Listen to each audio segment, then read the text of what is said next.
From our Washington, D.C. studios, this is the Muslim News on Muslim Network TV. Assalamu alaikum, I'm Hena Zuberi. Epstein recruits codebreakers from intelligence agencies for DNA project. This and more on today's show.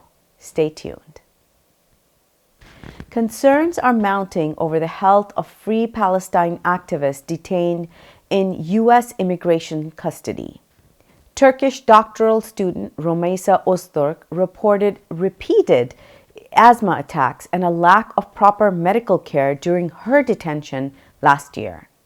Her lawyer said she was moved between facilities and her health deteriorated before a federal judge ordered her release. After the court cleared her case, rights groups say attention is turning to others still in custody. Ordeal, a 33-year-old Palestinian detainee, was hospitalized this week after suffering a seizure. She was later discharged and returned to immigration detention. Advocacy organizations say her medical condition has worsened and accuse authorities of failing to keep her lawyers and family informed. All immigration judges has twice ordered Ordeal's release, but the decision were blocked under national security rules. Rights groups are calling for urgent humanitarian reviews. Police in New York have arrested a woman accused of a series of anti-Muslim attacks in the Bay Ridge area of Brooklyn, including the assault of a 12-year-old girl. According to the New York Police Department, 34-year-old Megan Holm allegedly targeted 3 Muslim victims on January 30th while making anti-Muslim remarks. Police say she pushed and kicked a woman walking with her child. She then assaulted another woman trying to board a bus. Later, she punched a minor outside a school.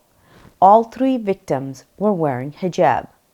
Authorities charged the suspect with assault and aggravated harassment as hate crimes. She also faces a charge related to harming a child. The New York chapter of Council of American Islamic Relations welcomed the arrest. The group said that the attacks reflect a wider rise in anti-Muslim hate. It called for stronger protections and urged witnesses to report such incidents. The late convicted child sex offender Jeffrey Epstein recruited codebreakers from intelligence agencies for a secret DNA research plan, according to Justice Department or DOJ documents. Epstein tried to bring in specialists trained to break hidden codes and apply those same skills to the human genetic code. DOJ documents suggest Epstein's interest went beyond basic science. Investigators say he was drawn to controversial genetic theories linked to eugenics.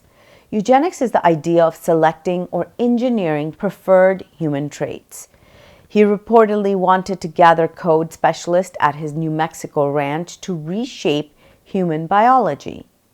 Officials say that the documents show Epstein trying to connect financial elites, technology researchers, and scientists around ethically troubling plans. Epstein believed the techniques used by intelligence service to decode secret messages could also help to understand the human cells communicate. In a 2012 email, he wrote that signal intelligence methods used by government agencies could be applied to breaking the DNA code. The United States has signed a $210 million deal to buy new cluster artillery shells from an Israel state-owned arms company. This marks the largest known U.S. purchase of such weapons from Israel in available records. The contract, awarded without public competition, will pay Israeli manufacturer Tormar to produce a new 155mm munition known as XM1208 over 3 years. The shells are designed to replace older U.S. cluster weapons that left unexploded explosives scattered across countries, including Vietnam, Laos, and Iraq. Cluster munitions are banned by more than 100 countries because of their high civilian toll. The weapons release multiple bomblets over a wide area, many of which can fail to explode and remain dangerous for years. Pentagon officials say that the new shells are designed with self-destruct features and a fail rate of under 1%. Human rights groups, however, argue real-world dud rates are often much higher and the weapons remain inherently indiscriminate. An investigation has found that Israel killed thousands of Palestinians in Gaza using extreme heat munition that left their body in ashes. Civil defense teams say at least 2,842 people have effectively evaporated since October 2023. Rescue workers say that some strike sites show only blood spray or small fragments of flesh with no intact bodies to recover. Experts interviewed in the investigation say that thermobaric and high-temperature munitions can generate heat exceeding 3,000 degrees Celsius. At such temperatures, the human body water content boils instantly, causing tissues to vaporize within seconds. This report links several incidents to U.S.-made bombs, including bunker buster and precision glide munitions designed to detonate inside enclosed structures. Legal experts warn the use of these weapons could constitute war crimes under international law. A coalition of left-wing Jewish groups has criticized a proposed New York bill that would create 100-foot protest buffer zones around synagogues and other houses of worship. The proposal comes after two contentious demonstrations were held outside synagogues. Supporters say that the measure is needed to prevent harassment and protect worshippers. But activists argue that the bill could limit free speech and criminalize peaceful protests. They say houses of worship that host political events should expect public demonstrators. The coalition warned that the proposal risks restricting long-standing protest rights and could set a precedent for limiting dissent near religious institutes across the city. New York City mayor calls detention of Palestinian activists cruel and unnecessary after hospital ordeal. Details coming up next.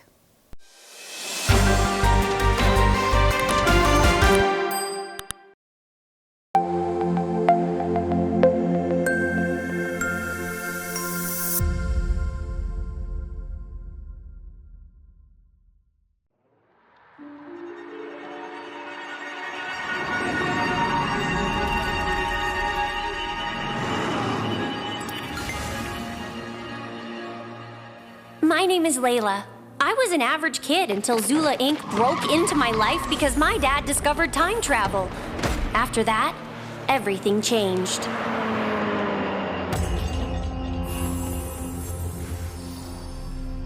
You're the new girl Layla, right? Whoa! What if I don't fit in? Abdullah! Do I hear my name? Oh! Welcome to Vancouver, cuz. Whoa! Whoa! You four have been specially chosen to take our project into the next generation.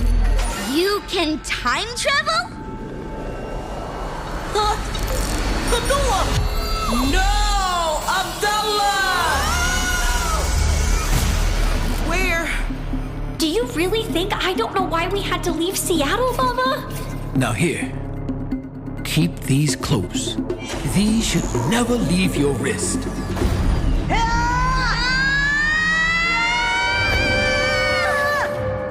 This virtual reality game is crazy! You can even eat! This is reality, buddy! We zoomed through a wormhole! Oh no! My Go Watch! It's gone! What does this do?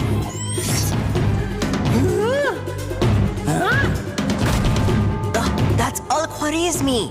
You know, the father of mathematics. It's because of him we have algorithms. I will not stop until your legacy, everyone's legacy, lies in ruins. Of course it was you. You little rascals ruined everything. Your fate will be great. Just don't give up. Time Hoppers.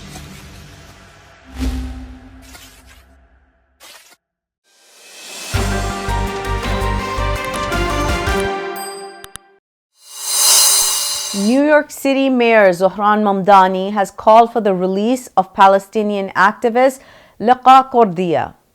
He described her continued immigration detention as cruel and unnecessary. Mamdani said Qurdiya has spent nearly a year in immigration custody after taking part in Free-Palestine protests in New York.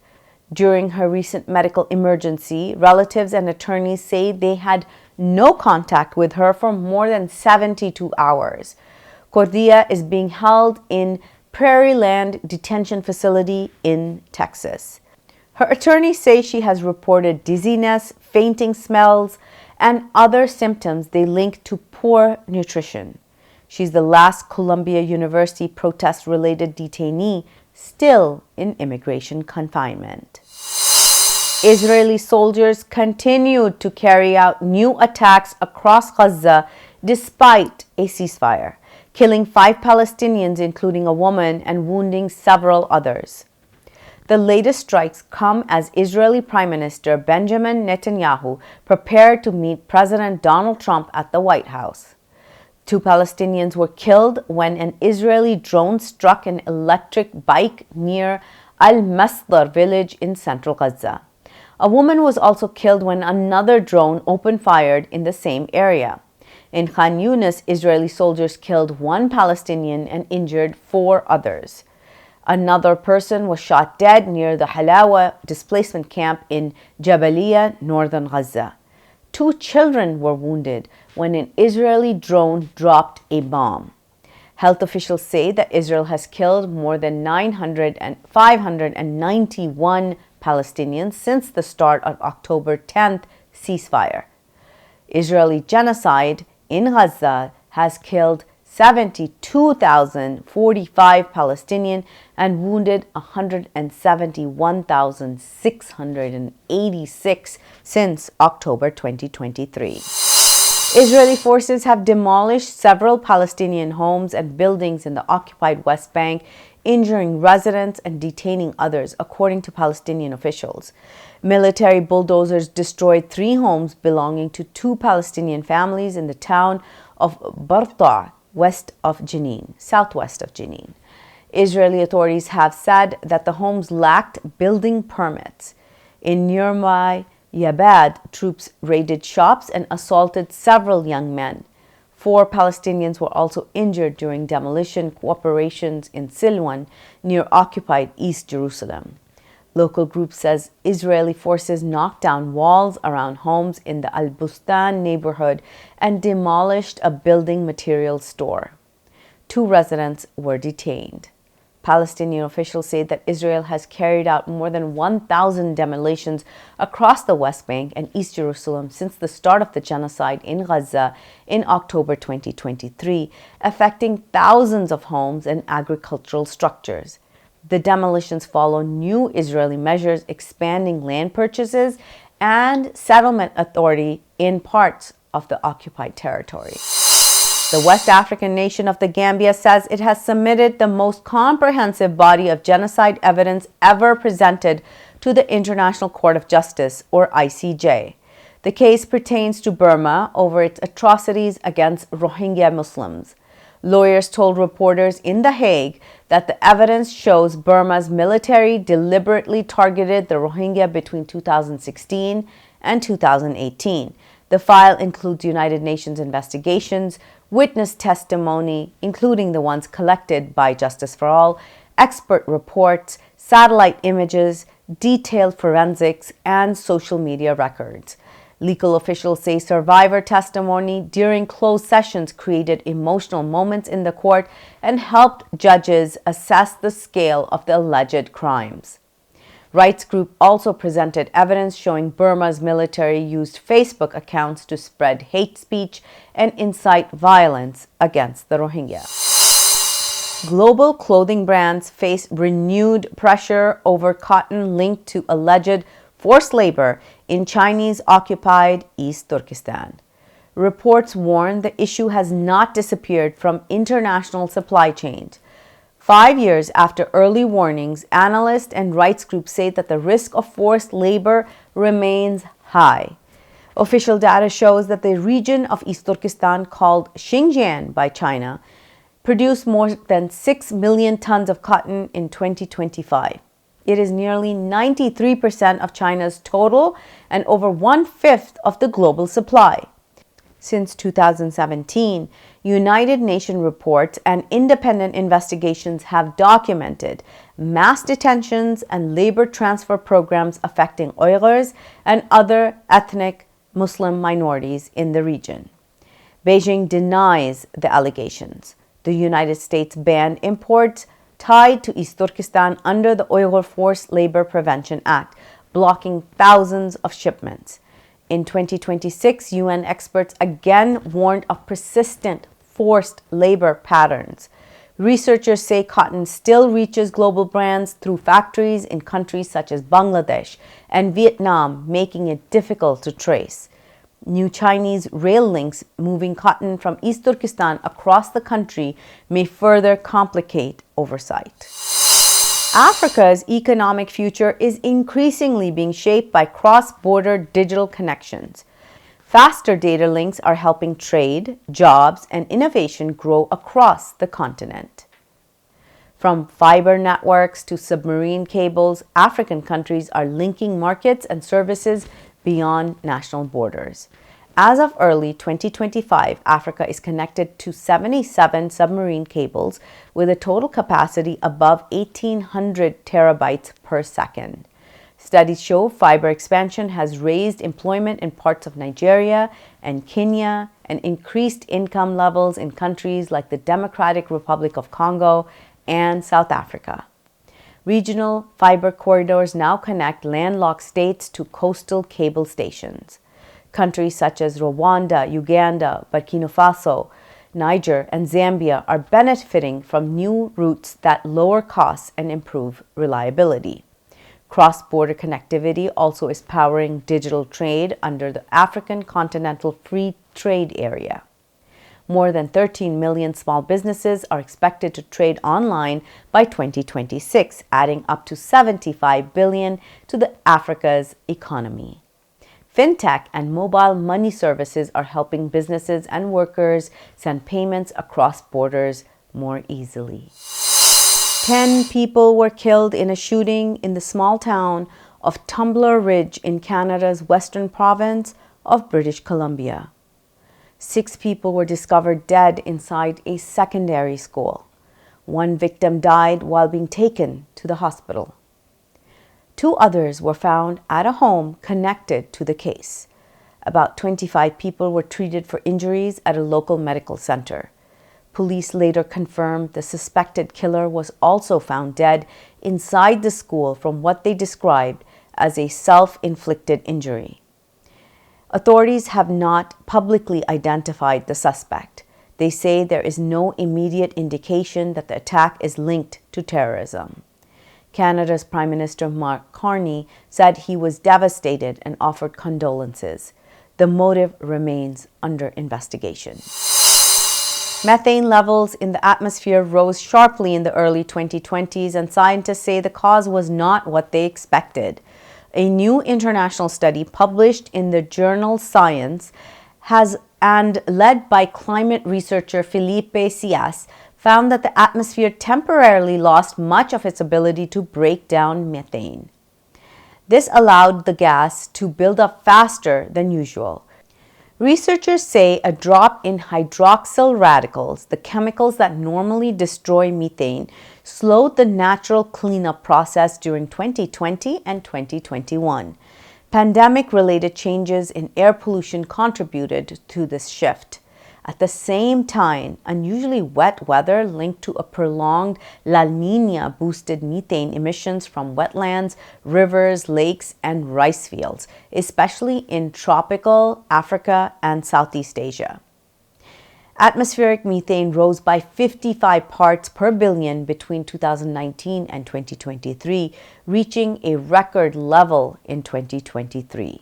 Scientists say climate-driven sources will play a growing role in future methane trends. That's all from our Washington, D.C. studio. Thank you for watching Muslim News. We are a community channel dedicated to bringing you stories you can trust. Please like, share, and subscribe to our content. You can also comment to let us know what you think of our coverage and send us stories that you'd like us to cover. You can donate now by visiting muslimnetwork.tv/donate. For more content, keep watching Muslim Network TV. Assalamu alaikum.